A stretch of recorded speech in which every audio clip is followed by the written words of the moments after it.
ක්‍රමයක් ප්‍රචලිත කරමින් රුපියල් කෝටි 5කට අධික මුදලක් වංචා කළ පිරිසක් රටින් පැන ගොස් ඇති බවට තොරතුරු වාර්තා වනවා. මෙම මුදල් උපයන ස්ථානය පවත්වාගෙන ගොස් තිබෙන්නේ ගල්කිස්ස ප්‍රදේශයේ. කැමැති මුදලක් ආයෝජනය කොට අන්තර්ජාලය ඔස්සේ සිදු කරන ක්‍රියාදාමයක් හරහා දිනකට පැය දෙකකින් දෙහිසින්ෙන් මාසකට රුපියල් 8,000ක් උපයාගත හැකි බවයි මෙම ජාවාරම්කරුවන් පවසා තිබෙන්නේ.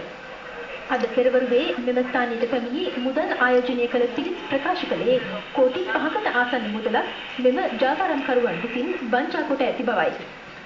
මේ සම්බන්ධයෙන් පරීක්ෂණ පැවැත්වීමේ වගකීම බ්‍රහස් පොලිසියට භාර කරන බවයි ගල්කිස්ස පොලිසිය පවසන්නේ. 12,000කට අධික පිරිසක් මෙම ස්ථානයට මුදල් ආයෝජනය කර ඇති බවයි වාර්තා වන්නේ.